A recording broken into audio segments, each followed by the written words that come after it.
to pass the mic over to Mike and to tell us about the panoramas and our wonderful imagery that we've seen. And you'll even be able to see on the horizon some of those valley sides, I think. So I'll pass it over to you now. Well, I'm here to talk for the Surface Stereo Imager. Peter mentioned a product that we've been working on. We have a requirement for mission success to produce a color panoramic view of our landing site. That color view is done, and I will show it to you in just a little bit. I wanted to talk first a little bit about how the Surface Stereo Imager, the SSI, takes pictures and puts together a panorama like this. I think most people watching are familiar with digital cameras. Maybe you have a 3 megapixel camera or a 7 or a 10 megapixel camera at home.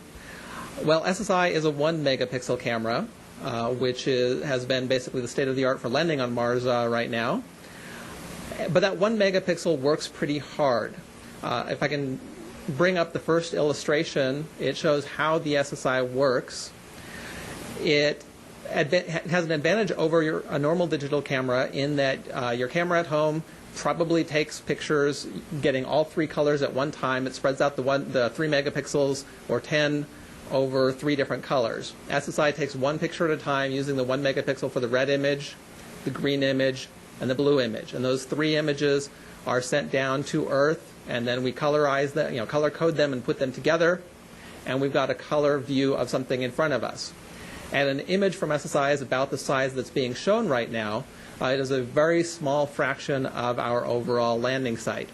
So to build up a panoramic image, we take many, many images and put them together.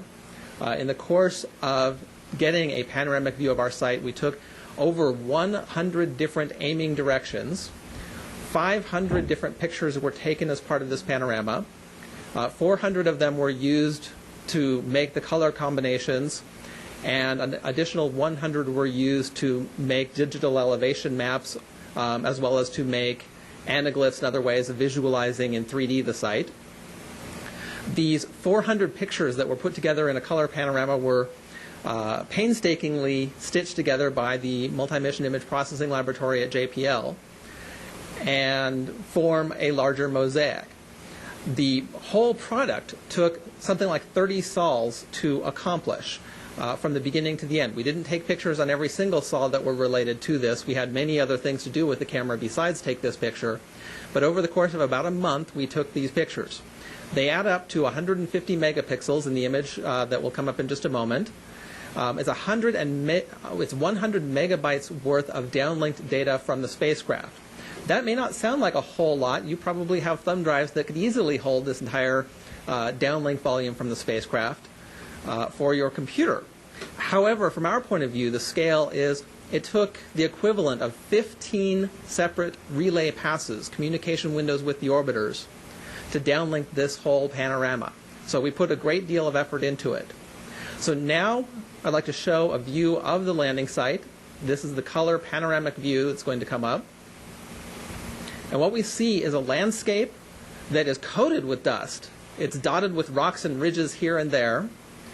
Essentially, it's an ice-dominated terrain. Phoenix, as you may know, started with Odyssey observations showing permafrost over the northern polar areas. Those observations were not highly specific. They would tell you, within hundreds of kilometers, there's a lot of ice in this region.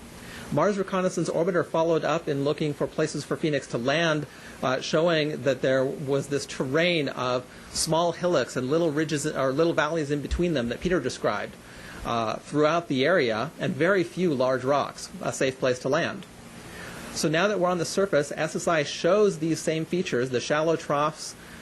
These are believed to indicate ice underground. So the Odyssey observations indicated there was ice. The observations of the polygonal terrain with the hills and valleys indicate that there may be ice underground. On the right side of the image, you see trenches that have confirmed that there is water ice underground in this region, both on the trench that is the left of the two that are shown near the center, where we saw water ice sublimate away, and the trench that Bill Boynton just discussed, where we actually sampled and brought the ice into the TIGA instrument to measure. So the basic idea of the panorama, the reason you would take something like this, is it provides context for understanding how these trenches fit in their environment. And it lets us also go on to pick interesting areas to examine with more detailed pictures. So now I'd like to zoom into some of these features and show you a brief tour of our site. So we're starting over on the left-hand edge, and we'll just show some features. You see the heat shield and two of the large rocks around here. Those large rocks are very few and far between. You see many, many more small rocks. But the first thing you notice in looking at broader views is this dust that dominates the terrain. This is wind-transported dust that we find all over Mars, and it gives this rusty brown color to everything. There's not a lot of color variation other than where we've dug a hole and exposed the water ice. But the rocks themselves are interesting. They tell a story of slow change at this site. There are many more small rocks, as I mentioned, compared to the big ones. That's kind of a surprise since we landed to see that. While it's going by, you see the hills that Vicki mentioned off to the south and the telltale that we were just looking at. But these rocks that you see dotting the landscape have spent millions to billions of years at the surface, potentially. This is an old landscape. These rocks should be wind sculpted. You go drive around Tucson and you see wind sculpted rocks all over the place. However, we don't see that as much. We see many volcanic rocks, rocks with pores and holes all over them. We see blocky rocks that perhaps came from the Heimdall crater impact event. We see rounded rocks, which may be very old rocks. Some, but very few of them, show obvious signs of wind sculpting. So a puzzle for us is to figure out why that's the case. One of the things we're looking at is whether it's just CO2 ice burial. This area is covered by carbon dioxide ice over the winter. Or it's the rocks themselves cycle through the polygons and spend part of their life underground and come up in a different orientation. So as we look through our workspace, you're seeing more, in addition to the trench that just went by, you're seeing some of the rocks that are immediately in front of us. So with Phoenix, we will also be looking for smaller scale change. The rocks are telling their long-term story. Phoenix can look at some fraction of seasonal scale changes by looking at these trenches that we've created in the areas around us. The images that we have in this panorama were taken at the warmest time of the year. So we're expecting later in the mission, later in the Martian year, frost will appear. We think we've already seen the first glistening of water ice frost in the snow-white trench. But eventually that water frost will give way to basically a winter wonderland of carbon dioxide frost that will be the end of the Phoenix mission in many months to come. So a question after we've now finished this panorama, we have this context to look at, to put everything in its place, to see the different sorts of rocks. What next? We've certainly used this panorama already. We completed it essentially on Sol 43. We've spent about 20 sols getting more detailed observation of some of the more interesting targets, including both the hills and valleys, the polygonal terrain network, and interesting rocks. So we've taken these detailed observations that we'd hope to do once we have the context imaging. But now we're moving on. The mission, we don't know exactly how long a spacecraft is going to last. Everything is looking very healthy right now.